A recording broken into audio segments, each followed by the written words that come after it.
Eric Van Belle, bonjour, bienvenue sur le studio de Cardio Online au JESFC 2025. Donc, vous êtes cardiologue interventionnel au CHU de Lille et vous présidez le groupe Athérome et cardiologie interventionnelle de la Société française de cardiologie, le GACI. On est là pour parler de l'année 2025 qui s'ouvre et des grandes questions, projets du groupe. Alors j'ai commencé par peut-être parler physiologie coronaire. On sait que le sujet réglementaire de l'accès en France à ces technologies et maintenant à l'imagerie aussi est un sujet chaud. Qu'est-ce qui va se passer en 2025 sur ce sujet ? Donc d'abord, bonjour, merci pour l'invitation. Donc effectivement, vous avez raison. Que ce soit les recommandations européennes sur la prise en charge de la maladie coronaire chronique ou les études récentes, continuent de mettre très en avant aujourd'hui l'utilisation de la physiologie coronaire au moment de la coronarographie et pour choisir les patients qui vont devoir bénéficier d'une revascularisation. Et on a une situation paradoxale en France puisqu'on a obtenu, il y a eu en 2023 un déremboursement qui a été réalisé.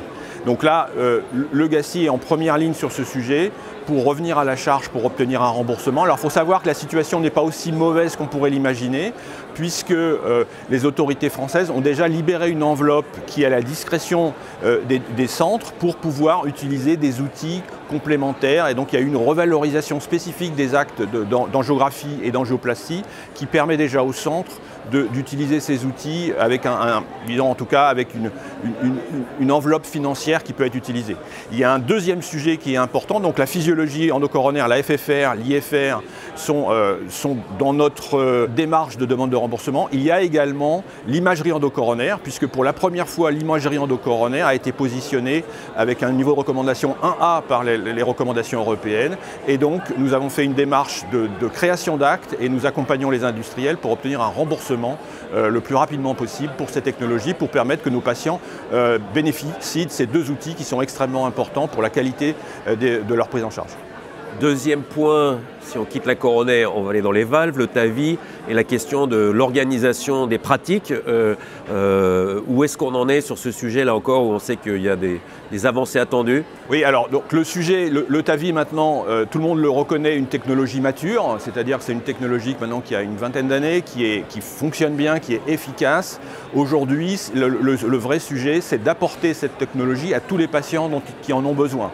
Et la position du GACI est donc, c'était déjà le cas l'année dernière, mais il faut savoir que les textes actuels vont être reconduits pour un an et nous avons commencé à travailler déjà début 2025 pour obtenir une expérimentation qui permettra à quelques centres en France, notamment dans des territoires où l'accès aux soins est difficile, de pouvoir proposer le TAVI dans des centres qui n'ont pas la chirurgie cardiaque sur place. Donc ça reste un combat important, une expérimentation. Bien sûr, ce n'est pas une libéralisation et une ouverture complète de l'activité, c'est quelques centres, ça doit être accompagné, ça doit être encadré, mais l'objectif est d'offrir une prise en charge adaptée aux patients qui en ont besoin.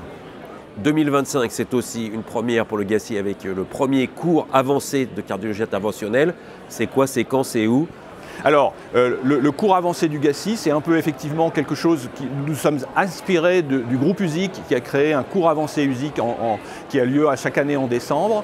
Et notre objectif, encore une fois, en tant que GACI, c'est d'aller vers les jeunes cardiologues interventionnels qui sont en formation ou qui débutent leur pratique. Et donc, alors on l'a appelé cours plus que congrès, puisque c'est effectivement, ça a une volonté didactique.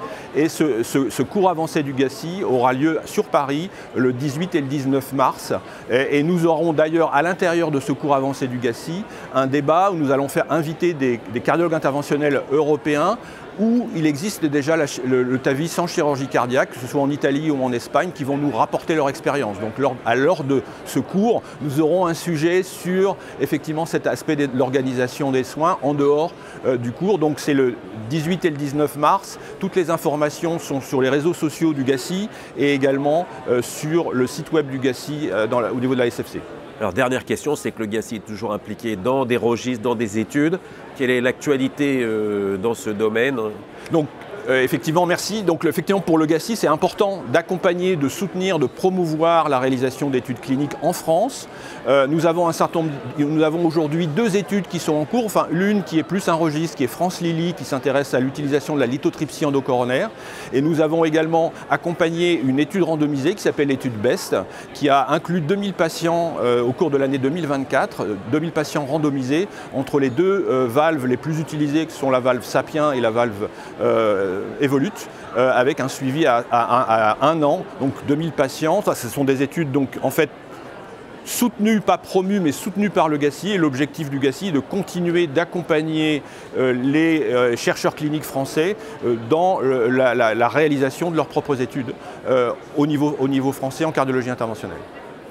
Ben voilà en tout cas un beau programme. Donc Eric Van Bael, il me reste à vous souhaiter une bonne année et à souhaiter au groupe beaucoup de succès dans tous ces projets. Merci beaucoup.